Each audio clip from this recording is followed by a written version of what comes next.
মাহতারাম হাজরিন, সকলেরই আশা করি জানা রবিউল আউয়াল মাস শুরু হয়ে গেছে, আরবি তারিখ। সকলের জানা এই মাসে রসুল করিম সাল্লাল্লাহু আলাইহি ওয়াসাল্লামের দুনিয়াতে শুভাগমন। সাথে সাথে এটাও জানা থাকা উচিত যে আল্লাহর নবী তিরোধান ওফাত এই মাসে।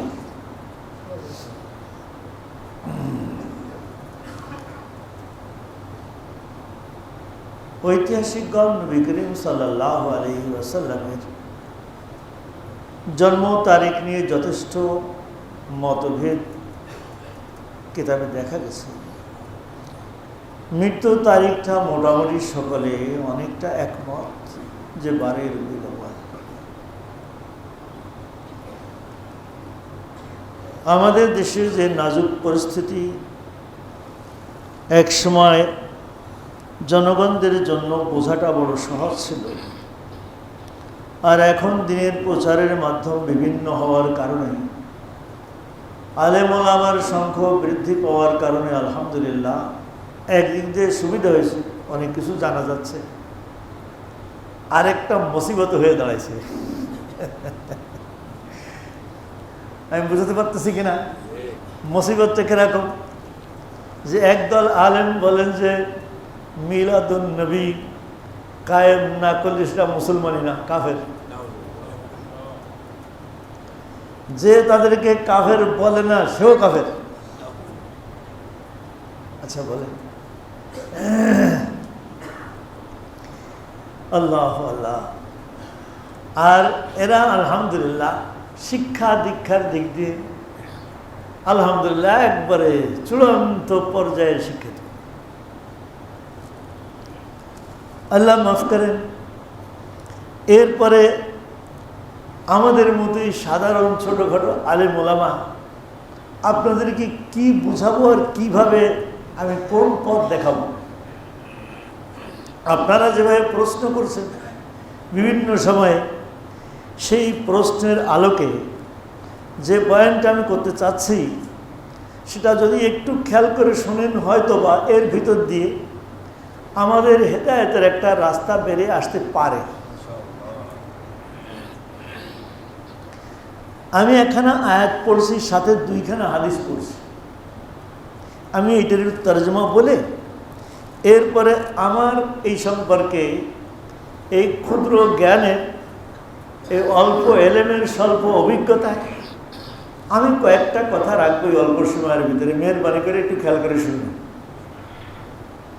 29তম পারা সূরাতুল কলমের 4 নম্বর আয়াত এটা।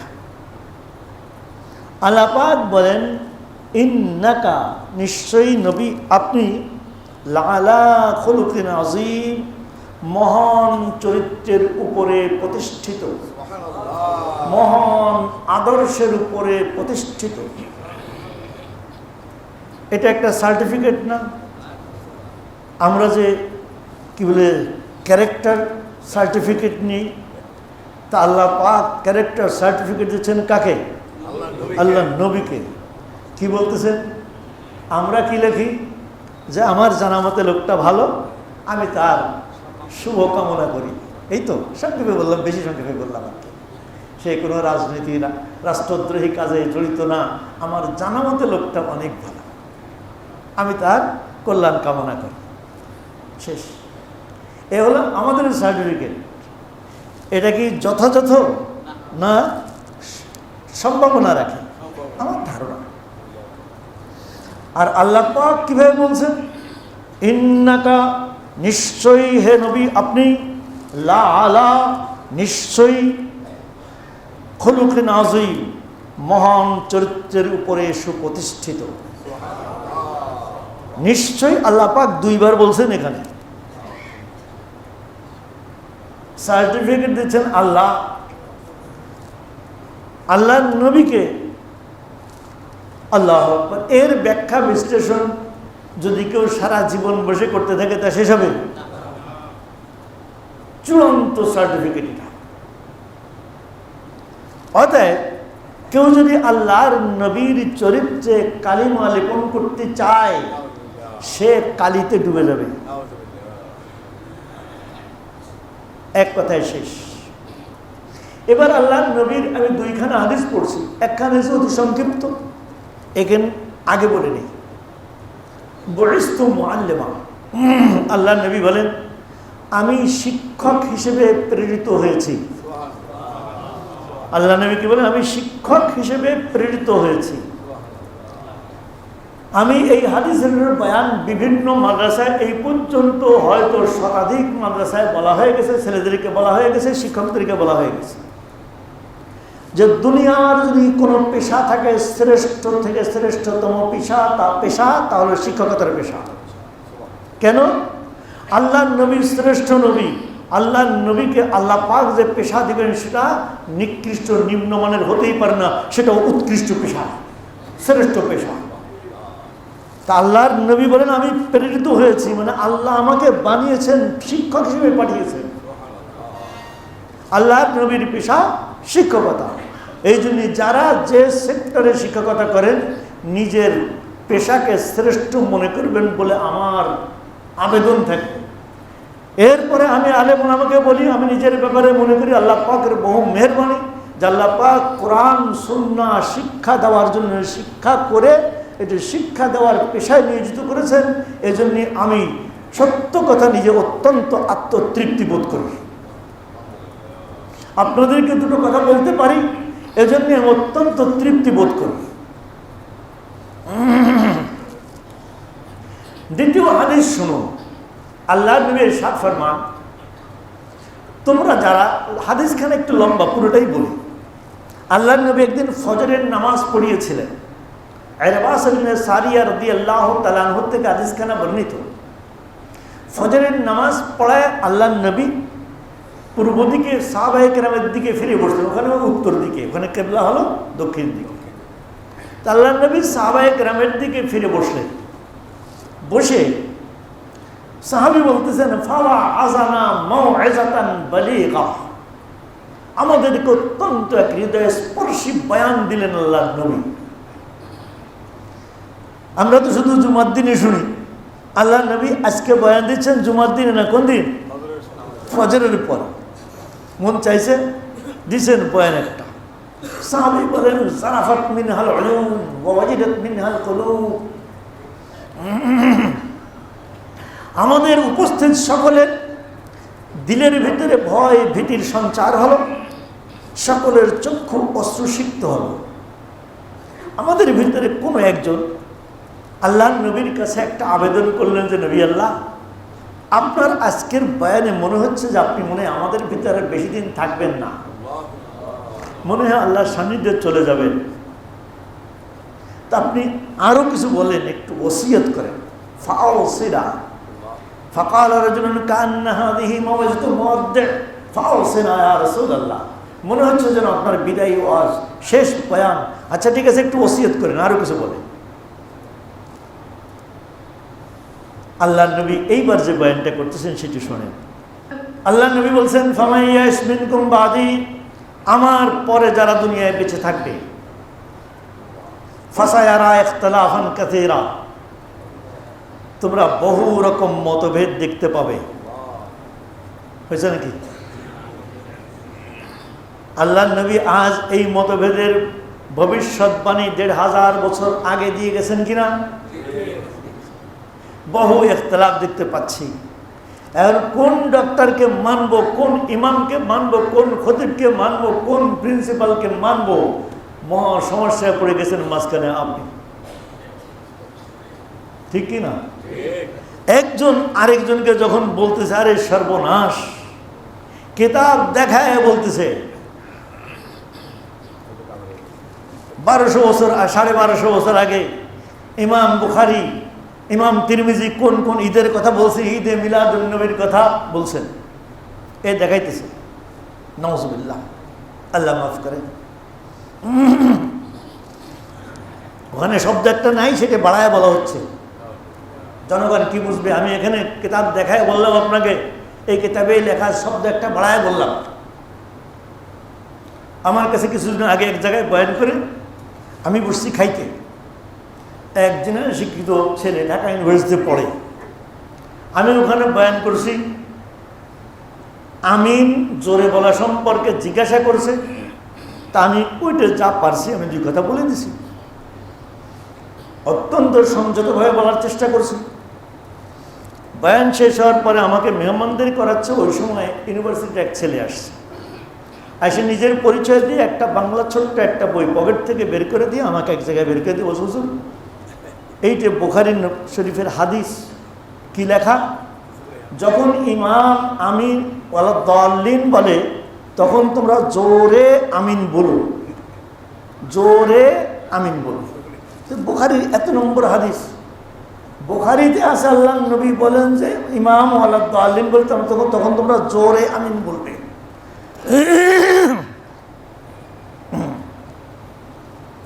আমি খাইতেছি, আমি বললাম একটা কলম দেন। আমি বাম হাতে কলম নিয়ে ওই জোরে শব্দটির উপরে ঘিরে মার্ক করে দিলাম, গোল করে চিহ্ন দিয়ে বললাম যে আপনি একজন শিক্ষিত মানুষ, এই যে বাংলা জোরে শব্দটা এর একটা আরবি প্রতিশব্দ থাকবে কিনা, থাকা উচিত কিনা? অবশ্যই থাকবে। তা আমি ওনাকে বললাম যে আপনি এখন যত টাকার মনে হচ্ছে স্টাম্প নিয়ে আসেন, স্টাম্পে লেখেন, যদি বুখারীর কোনো জায়গায় এই জোরে শব্দটার প্রতিশব্দ দেখাতে পারেন তাহলে আমি এই এক শব্দের বিনিময়ে আপনাকে 1 লক্ষ টাকা দিব। আর যদি টাকা না দিতে পারি, না দিই, তাহলে আপনার হাতে আমি একটা মসজিদের সাথে জড়িত, একটা মাদ্রাসার সাথে জড়িত, ওখানে কমিটিকে যে বলেন, আওয়াম জনগণকে বলেন যে এই হুজুর আমার সঙ্গে এই ওয়াদা, লিখিত ওয়াদা করে আসছে, আমাকে টাকা দেয় না, তাতে আমার ওই 1 লাখ টাকার চেয়ে বেশি ক্ষতি হয়ে যাবে, আপনি এটাও করতে পারবেন।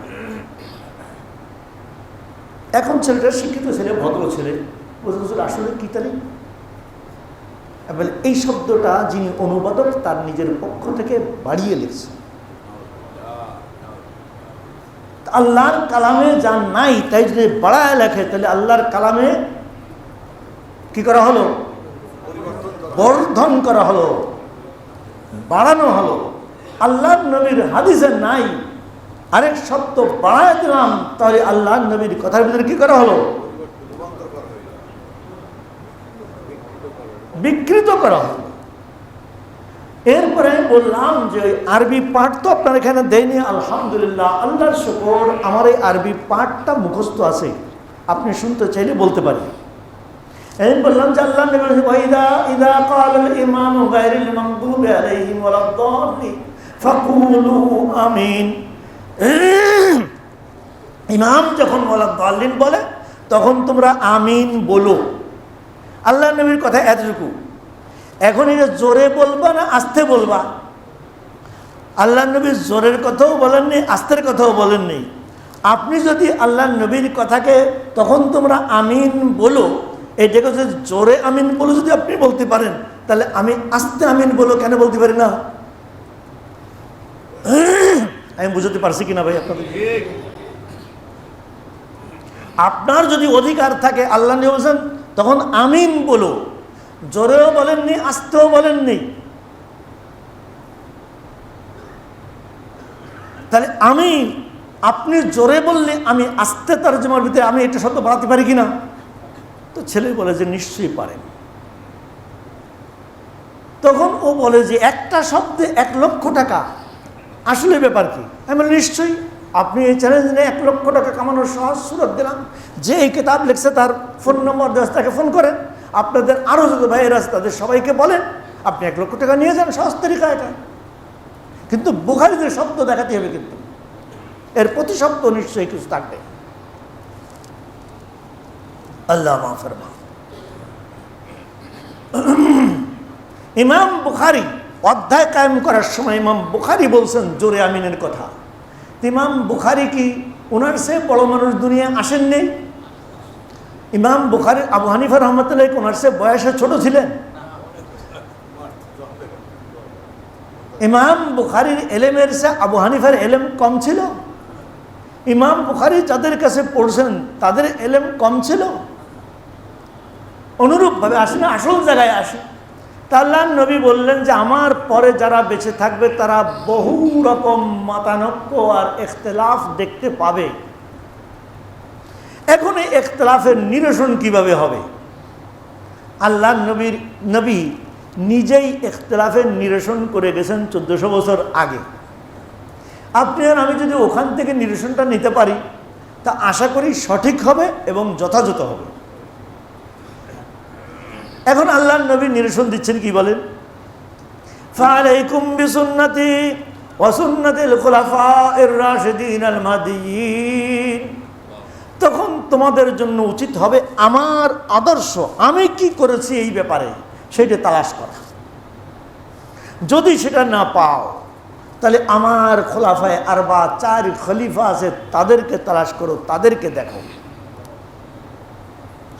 এখন আপনার আমার যে ইখতিলাফ, এই হাদিস পর্যন্ত থাকে, এরপরে আরেকখানা হাদিস আছে, আরও একখানা হাদিস আছে। আমি তার এই মুহূর্তে আজকে বলতে চাচ্ছি না, এতটুকু বুঝেনি যে বিষয়ে মতানৈক্য, এখানে আল্লাহর নবীর সুন্নাত, আল্লাহর নবীর আদর্শকে আঁকড়ে ধরতে বলছেন। আল্লাহর নবীর আদর্শকে আঁকড়ে ধরতে বলছেন। এখন আসছে মিলাদুন নবী, এই মাস, এই বিষয়ে বলি। মিলাদুন নবী, আল্লাহর নবীর নামে মিলাদ কায়েম করা। এই মিলাদ কি সারা দুনিয়ায় যত জায়গায় কায়েম হয় একই পদ্ধতিতে না ভিন্ন ভিন্ন পদ্ধতিতে? বলেন সাহেব, কতটা ভিন্ন বলতে পারবেন? আল্লাহ, নামাজ কায়েম হয়, ঈদ উদযাপন হয়, এটা একরকম না ভিন্ন ভিন্ন? নামাজ সব জায়গায় জোহরের 4 রাকাত, জুমা 2 রাকাত, কিরাত যা পড়া হয় তাই পড়া হয়, খুতবা সুন্নাত খুতবা হিসেবে যা আছে সেই খুতবা পড়া হয়। যেটা শরীয়তের মূল হুকুম তার ভিতরে কিন্তু পরিবর্তন নাই। কেউ হাত উঠায় না, হাত বাঁধে না, এটা কি মূল নামাজ? এটা তো মূল নামাজ না, এটা সুন্নাত বিষয়, এটা নামাজের ফরজ ওয়াজিব না। মৌলিক বিষয় কি আছে? মিল আছে, কিন্তু মিলাদের মৌলিক বিষয়ও মনে হয় যত জায়গায় মিলাদ হয় আমার চোখে যতগুলি দেখা, মৌলিকটাও কি নেই, মিল নেই। এক এক জায়গায় এক এক রকম, এক এক যুগে এক এক রকম ছিল। এটি সম্পর্কে আপনার আমার দেশের একজন খতিবে আজম, মহান ব্যক্তিত্ব ছিলেন হযরত মাওলানা সিদ্দিক আহমদ সাহেব রহমতুল্লাহ আলাইহি। আপনারা অনেক মুরব্বীরা হয়তো ওনার নাম জেনে থাকবেন। এই দেশে এত বড় আলেম খুব পয়দা কম হয়েছে। উনি বহির্বিশ্বে বিভিন্ন জায়গায় বড় বড় কনফারেন্সে বক্তব্য দিতেন। ওনার সেই বক্তব্য আরব বিশ্বে জামে আল আজহারের মতো জায়গায় দুনিয়ার সকল বড় বড় পণ্ডিতরা বক্তব্য দিচ্ছেন, সেখানে ওনার বক্তব্য এখনও লিখিত আকারে আছে। দুনিয়ার বড় বড় আলেমরা, বড় বড় হাদিস বিশেষজ্ঞরা বলছেন যে শ্রেষ্ঠ বক্তব্য। ওনার কাছে জিজ্ঞাসা করা হয়েছিল এই মিলাদ সম্পর্কে, তিনি হেসে হেসে একটু মস্কারা করে জবাব দিয়েছিলেন যে বেটা, পিতামাতা যদি এক হয়, সন্তান অনেকটা কাছাকাছি হয়, তাদের চেহারা সুরত চলা বলা কাছাকাছি হয়, খুব বেশি ব্যবধান হয় না। কিন্তু বাপ মা যদি ভিন্ন ভিন্ন হয় তাহলে কিন্তু সব কিছু ভিন্ন ভিন্ন হয়।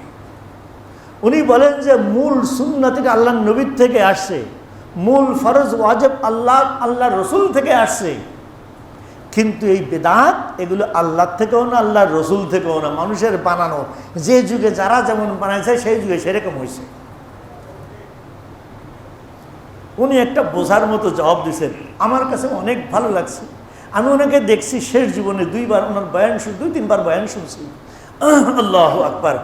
ওনার বয়ানের ভিতরে কোনো রং রোগন ছিল না, সুর সঙ্গীত ছিল না, অনেক গলাও ফ্যাস ফ্যাস করতো। কিন্তু আপনারা অনেক মুরব্বীরা থাকতে পারেন, ওনার বয়ান শুনে থাকবেন। কোন একবার জাতীয় মসজিদ বাইতুল মোকাররমে উনি এই কাদিয়ানীদের উপরে, নবী করিম সাল্লাল্লাহু আলাইহি সাল্লামের আখিরি নবুয়তের উপরে উনি নাকি 4 ঘন্টা বয়ান করেছিলেন। পুরা মজমা থেকে একজন মানুষ নাকি ওঠেনি। 13 নম্বরের এক ভদ্র খুব জয়ীফ হয়ে গেছেন, বেঁচে আছেন কিনা জানি না, উনি আমাকে শুনেছেন যে উনি ওই মসজিদে ছিলেন। আল্লাহু আকবার। তো উনি এই জবাব দিচ্ছেন। তাহলে 1 নম্বরে আল্লাহ নবী কি বলছেন? সমস্যার সমাধান নিরসনের জন্য কোথায় যেতে বলছেন? সুন্নাতুর রসুল, নবী কি করছে। আল্লাহ নবী বলেন, যদি আমার জীবন আদর্শে তুমি এটি খুঁজে না পাও, তাহলে আমার 4 খলিফা হবে। 4 খলিফার নাম জানেন তো? আর 4 খলিফার জীবন আদর্শ খুঁজে দেখো, ওখানে পাও নাকি। খবরদার নূতন আবিষ্কৃত বিষয়ের থেকে একটু দূরে থেকো। নূতন আবিষ্কৃত বিষয় শরীয়ত সম্পর্কে নূতন আবিষ্কৃত বিষয় হলে সেটা হবে বেদাত, আর বেদাত হলো গুমরাহি, গুমরাহির ঠিকানা জাহান্নাম। শরীয়তের ক্ষেত্রে নূতন আবিষ্কৃত হলে, ফ্যানও নূতন আবিষ্কৃত, ফ্যান কি শরীয়ত নাকি? মাইক নূতন আবিষ্কৃত, মাইক কি শরীয়ত নাকি? দিনের ব্যাপারে মিলাদকে কি এরকম ফ্যান, লাইট আর মাইক মনে করে করা হয় না সওয়াব মনে করে করা হয়? সওয়াব না, শুধু এটাকে অস্বীকার করলে কাফের, ওই কাফেরকে যে কাফের না বলে সেও বলে কাফের। কত সস্তা ফতোয়া হয়ে গেছে দেখছেন। আর কাফের হয়ে গেলে বউ তালাক হয়ে যায়। এত দায়িত্ব জ্ঞানহীন যদি আমরা হই, এই মঞ্চে বসে যদি এত দায়িত্ব জ্ঞান শূন্য হই, এত অ্যাগ্রেসিভ মুড যদি আমাদের হয়, তাহলে জনগণের কি হবে? আল্লাহ মাফ করেন। এই জন্য তো হাদিস আল্লাহ নবী বলছেন, আল মুফতি আলা শফির জাহান্নাম। মুফতি হলো জাহান্নামের একেবারে দ্বার দেশে। যদি ফতোয়া সহি হয় বেঁচে গেছে, ফতোয়া যদি গলত হয়, ফতোয়ার পরে আমল যারা করবে ওরা বাঁচবে, কিন্তু মুফতি বাঁচবে না। মুফতি জাহান্নামের অতল গহ্বরে।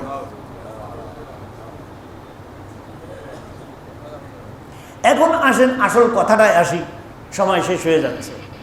আমার এই সংক্ষিপ্ত কথা যদি খেয়াল করে থাকেন, সমস্যা হয়েছে মিলাদুন নবী জশ্নে জুলুস পালন করব কি করব না, এই প্রশ্ন। একদল বলেন করবেন, আরেক দল বলেন করবেন না। একদল বলে মুস্তাহাব, আরেক দল বলে বেদাত। একদল বলে না করলে ঈমান যাবে, অস্বীকার করলে কাফের হবে। এখন কার কথা শুনবেন? তো মিলাদটা যার, তার কাছেই যাই। আল্লাহর নবী জন্মের পরে দুনিয়ায় কত বছর বেঁচে ছিলেন? 63 বছর। নবুয়তের পূর্বের সময়টা বাদ দেন, তখন শরীয়ত আসেনি। 40 বছর বাদ দেন, থাকে কত? 23 বছর। 23 বছরের জীবনটা 2 ভাগে ভাগ। 13 বছর মক্কি জিন্দেগি, 10 বছর মদনী জিন্দেগি। মক্কি জিন্দেগি ছিল জুলুম নির্যাতন সহ্য করার জীবন। ওখানে হয়তো আল্লাহর নবী বলবেন যে জন্ম তারিখ পালন করার কোনো সুযোগ পাননি, সময় পাননি, ফুরসত ছিল না, পরিবেশ পরিস্থিতি ছিল না।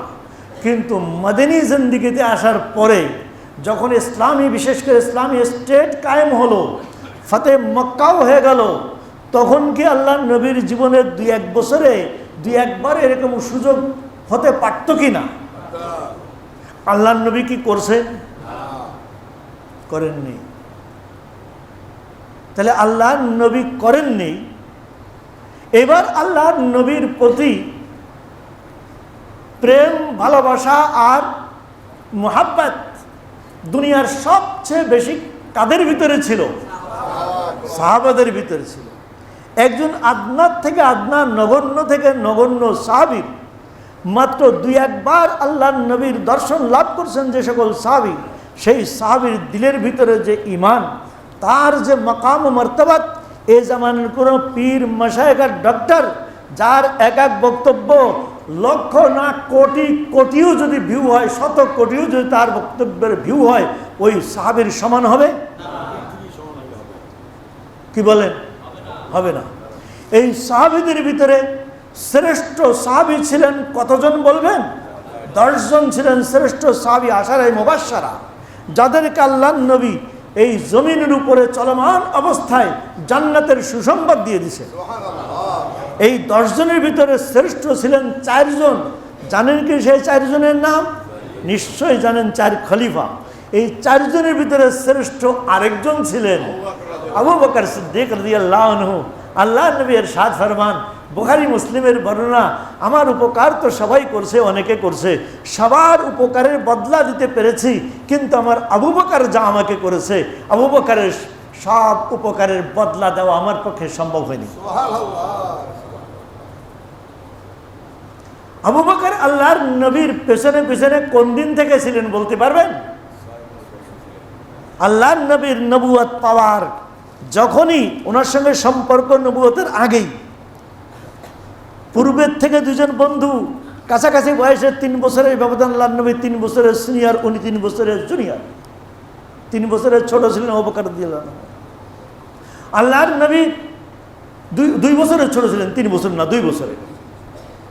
2 বছরের খেলাফত মারা যান, ওনার বয়স 63। আল্লাহ পাকের কি আজীব ইত্তেফাক, আল্লাহর নবীর বয়স 63, আবু বকর রাদিয়াল্লাহু আনহু বয়স 63, ওমর রাদিয়াল্লাহু আনহু বয়স 63। 3 জনের কবর লাইন দিয়ে এক জায়গায় লাগানো। নসিবখানা দেখেন না। আল্লাহ ফায়া সুবহানাল্লাহিল আযীম। শ্রেষ্ঠ মোহাব্বতকারীকে আবু বকর রাদিয়াল্লাহু তাআলা আনহু। আল্লাহ নবীকে এক সাহাবী একদিন জিজ্ঞেস করলেন, নবী আল্লাহ আপনার কাছে সবচেয়ে প্রিয় কে? বললেন আয়েশা। বললেন পুরুষের ভিতরে? আবুহা, তার বাপ। এরপরে তারপরে ওমর, তারপরে ওসমান, তারপরে আলী, নাম নিতে থাকছেন। উনি বলে যে আমি আর সামনে জিজ্ঞেস করিনি, না জানি, আমি তো আল্লাহ নবীর স্নেহ মমতা দেখে আমি মনে করতাম যে আল্লাহ নবী মনে হয় সবচেয়ে আমাকে ভালোবাসে। এখন দেখেছি আমার নাম খুঁজে পিছিয়েই যাইতেছে, সর্বশেষ না হয়ে যাক। আল্লাহ নবীর কথার ভিতরে কৃত্রিমতা ছিল না, সামনেই আছে, জিজ্ঞেস করে আমরা ওদিকে করতাম তোমারই সবচেয়ে ভালোবাসে, হাতি আরো বেশি আসে। আল্লাহ নবী আসলে দিলের ভিতরে যা তাই বের করছে। সাহাবায়ে কেরাম এরকম ছিলেন, কানু আফদাল হাযিহিল উম্মাহ ওয়া বাররাহুম কুলুবা ওয়া আকাল্লুহুম তাকাল্লুফা। সাহাবায়ে কেরাম কেমন ছিলেন তার বর্ণনা দিতে গিয়ে আব্দুল্লাহ ইবনে মাসউদ রাদিয়াল্লাহু তাআলা আনহু বলেন যে সাহাবায়ে কেরাম এই উম্মতের শ্রেষ্ঠ সম্প্রদায় ছিলেন। তাদের দিল ছিল একবারে পাক সাফ পবিত্র, আর আমাদের মুখ হলো খুব পাক সাফ পবিত্র। আমাদের মুখ, ওনাদের কি ছিল? দিল। আমাদের হলো মুখ। দিলের ভিতরে যত কুটিলতা, ঠিক? আল্লাহ মাফ করেন, আল্লাহ পাক আমাদের দিল সাহাবায়ে কেরামের দিলের সমান তো হবে না, কাছে কাছে করে দেন। আমিন। ওয়া আমাকুহুম ইলমা, সাহাবায়ে কেরামের ইলম ছিল অত্যন্ত গভীর, অত্যন্ত গভীর ইলম ছিল। যে মাছ গভীর পানিতে বাস করে সে কি উপরে লাফায় নাকি? উপরে লাফায় কোনটা? ছোটটা, যেখানে নিচে পানি নেই ও নিচে যেতে পারে না। আমরা হয়েছি এই দিনের ফুটি মাছ, বেশি লাফাইতেছে।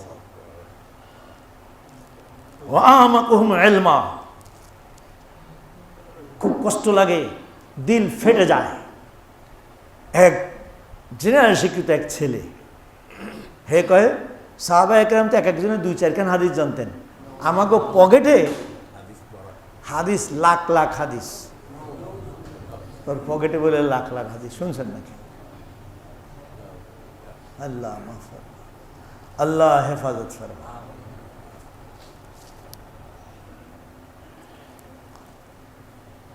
আব্দুল কাদের জিলানী রহমতুল্লাহ আলাইকে এক মুরিদ জিজ্ঞেস করে, হুজুর আপনার মর্তবা বেশি না হযরত মুআবিয়া রাদিয়াল্লাহু আনহুর মর্তবা বেশি? মুআবিয়া আবু সুফিয়ানের ছেলে। মুআবিয়া রাদিয়াল্লাহু আনহু কিছু সমালোচনাও মানুষ করে, খবরদার সাহাবায়ে কেরামের সমালোচনা শুনবেনও না, করবেনও না। শুনবেন না, করবেন না। যে জায়গায় হয় ওই জায়গার থেকে আস্তে সরে যাবে। সহজ তরিকা বলে দিলাম। তিনি বললেন, প্রশ্নকারীর উপরে খুব রাগ হয়েছে, তোর মাথার ভিতরে এই কীড়া ঢুকলো কি করে? তোর মাথার ভিতরে এই কীড়া ঢুকলো কি করে যে সাহাবী রসুল যে চোখ দিয়ে আল্লাহর নবীর দর্শন লাভ করছে, যে হাত দিয়ে আল্লাহর নবীর সঙ্গে মুসাফা করছে, যে হাত দিয়ে, যে পা দিয়ে আল্লাহর নবীর সঙ্গে জিহাদের ময়দানে গেছে, যে কান দিয়ে আল্লাহর নবীর মুখ নিঃসৃত বাণী শুনেছেন, আমি আব্দুল কাদের জিলানী সেই চোখ কোথায়, কান কোথায়, হাত কোথায়, পা কোথায়?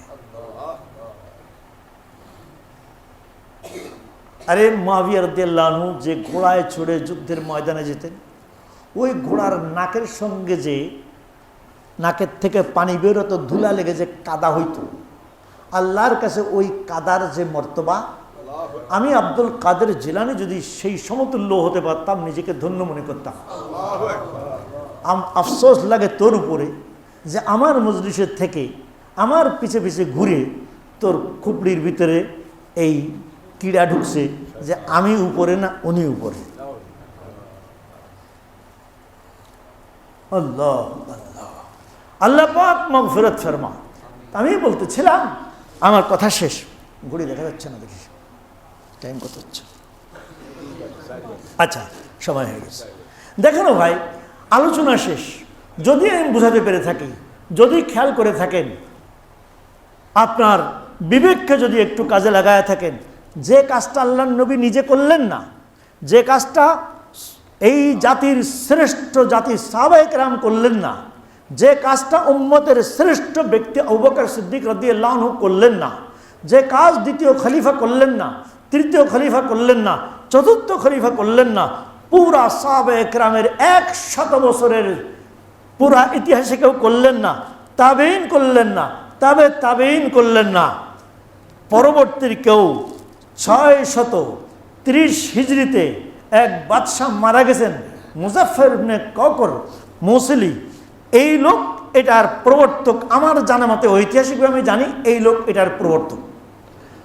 ইরাকের মৌসুল নামক একটা এলাকা আছে, এই এলাকার বাসিন্দা ছিলেন তিনি, এবং ওনার একজন দরবারি আলেম ছিল, যেমন সম্রাট আকবরের দুই একজন দরবারি আলেম ছিল, আবুল ফজল ফৈজি, তারা 2-4 জন দরবারি আলেম ছিল।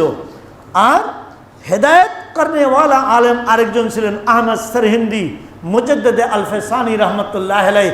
বলেন এটা কি একরকম না দুই মেরুর? আল্লাহ আল্লাহ।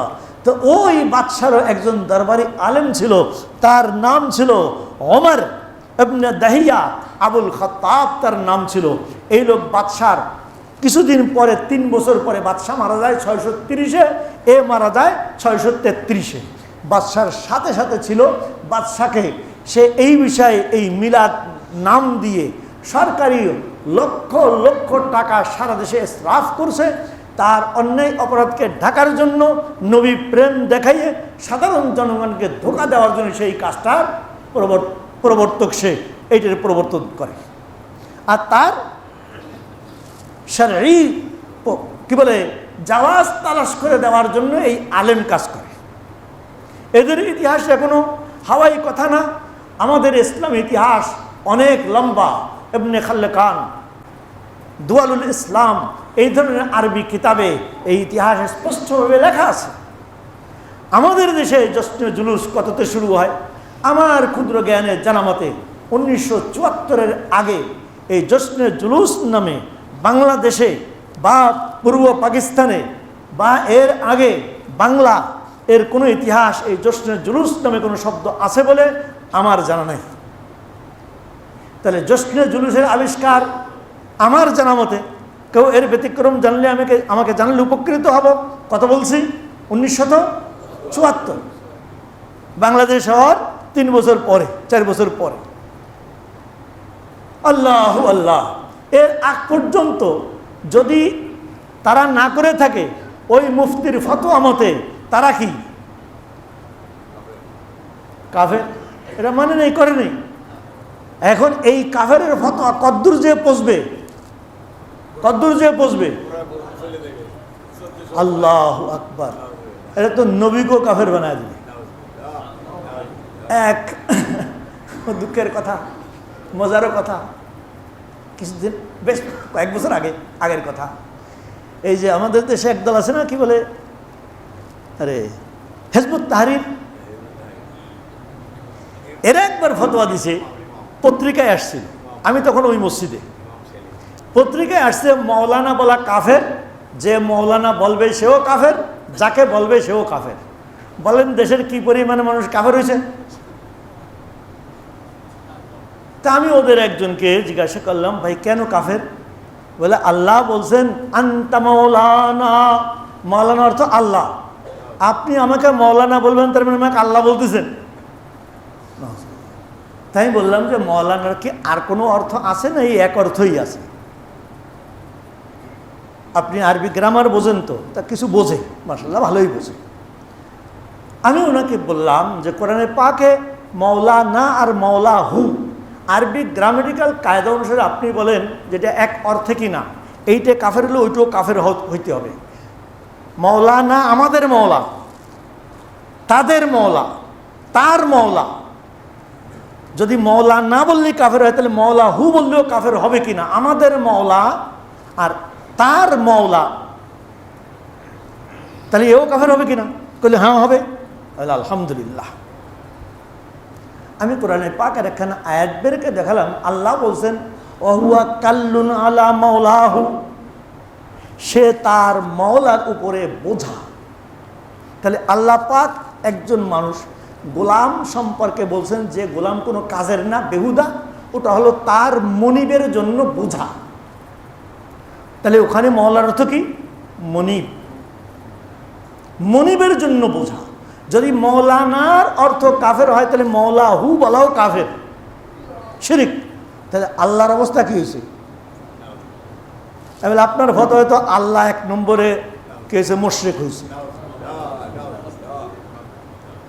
2 নম্বর বুখারী শরীফের হাদিস 2 জায়গায় আছে, 3 জায়গায় আছে। নবী করিম সাল্লাল্লাহু আলাইহি সাল্লাম ওনার আজাদকৃত গোলাম, আসলে তো উনি গোলাম ছিলেন না, যায়েদ বিন হারসা রাদিয়াল্লাহু তাআলা আনহুকে উনি বলছেন যে যায়েদ আনতা আখুনা ওয়া মাওলানা, যায়েদ তুমি আমাদের ভাই এবং আমাদের মওলা। মওলা মানে এখানে আজাদকৃত গোলাম। এই হাদিসের অর্থ মওলা মানে আজাদকৃত গোলাম, তুমি আমাদের আজাদকৃত গোলাম। আপনার ফতোয়া যদি মওলা না বলা শিরিক হয় তাহলে তো আল্লাহর নবী এবার কি হয়েছে? আল্লাহর নবী তো যায়েদ বিন হারেসাকে মওলা না বলছেন, যে আমরা বলি তাই বলছেন, তাহলে আল্লাহর নবীকে কাফের ফতোয়া দিবেন, মুশরিক ফতোয়া দিবেন না কি দিবেন? এখন তো লোকটা খুব মাথা নিচে করে বসেছে। এরপরে আমি বললাম যে তাহলে আপনার ফতোয়ায় আল্লাহও কাফের, আল্লাহর নবীও কাফের। মুহাম্মদ বিন সিরিন রাহমাতুল্লাহ নাম শুনছেন তো? ইনি ওই জামানার সকল মানুষ ওনাকে বলতো মৌলানা, ওনাকে কি বলতো? মৌলানা। তাহলে তাবেঈনদের ভিতরে যারা ওই জামানার প্রায় সকলে ওনাকে মৌলানা বলে ডাকতেন, শ্রদ্ধেয় ব্যক্তি।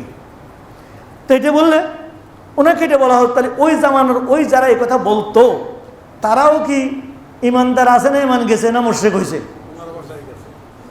আপনার ফতোয়া হয়তো মুশরিক, কিন্তু এখন আপনি বলতেছেন না।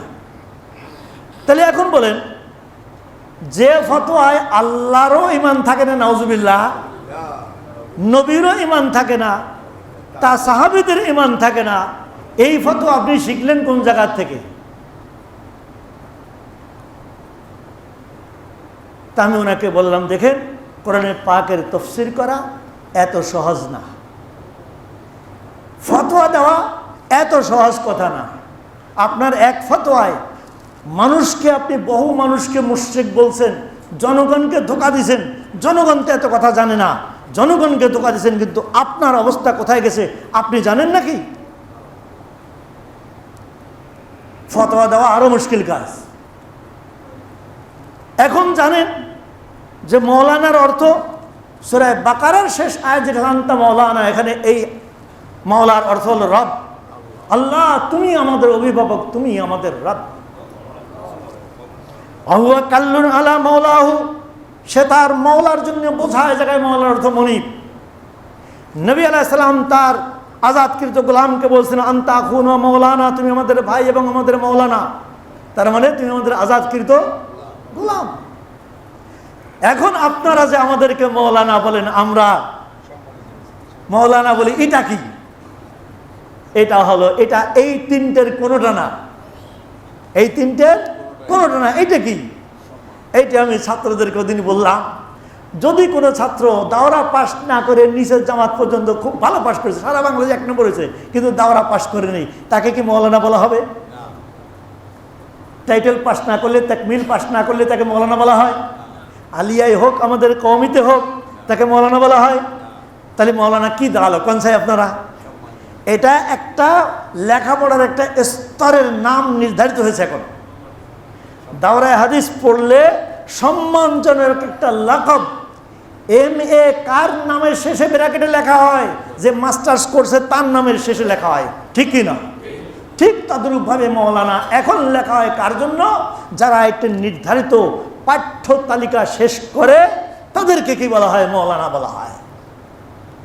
আমি বললাম যে ফতোয়া মেরে দিলেন, কিন্তু আরবির আগা পাশা বুঝলেন না, এক আয়াতের তর্জমা দেখছেন আর সব জায়গায় মেরে দিয়েছেন, তাহলে ও 2 জায়গায় কি করবেন? আর এই যেটা বলা হয়, এটা ওই 3 অর্থের কোনোটা না, এটা একটা নতুন অর্থ, এটা হচ্ছে প্রচলিত অর্থ। এটা সম্মানজনক একটা লাকব, একটা উপাধি। আল্লাহ মাফ করেন, আল্লাহ পাক বোঝার তৌফিক দান করেন। আজকের এই সংক্ষিপ্ত আলোচনায় আমি আশা করি যে বুঝতে সক্ষম হয়েছেন যে আল্লাহর নবীর সুন্নাত এটা না, সাহাবায়ে কেরামের সুন্নাত না, তাবেঈন তাবেঈনের সুন্নাত না, পূর্ববর্তী যত স্বীকৃত ওলামায়ে কেরাম ছিলেন তাদের সুন্নাত এটা না। 600 সালে আবিষ্কৃত, 633-এ ওনার ইন্তেকাল, হয়তো মৃত্যুর কিছু 2-4-10 বছর আগে এটার প্রচলন ঘটায় থাকবেন, তাহলে 610-20 খ্রিস্টাব্দে হয়তো এটার প্রচলন। আর জশ্নে জুলুস নামে এদেশের মুসলমান আরও ছিল কি ছিল না? আদিকাল থেকে এই বাংলার মুসলমানরা ছিল, বড় বড় মুসলমানও ছিলেন, কিন্তু 1974-এর আগে জশ্নে জুলুস নামে কোনো কিছু দেখাতে পারবেন বলে আমি আশা করি না। যদি কেউ দেখান আমি নিশ্চয়ই কৃতজ্ঞ হব। সুবহানাকাল্লাহুম্মা ওয়া বিহামদিক আশহাদু আল্লা ইলাহা ইল্লা আনতা আস্তাগফিরুকা ওয়া আতুবু ইলাইক।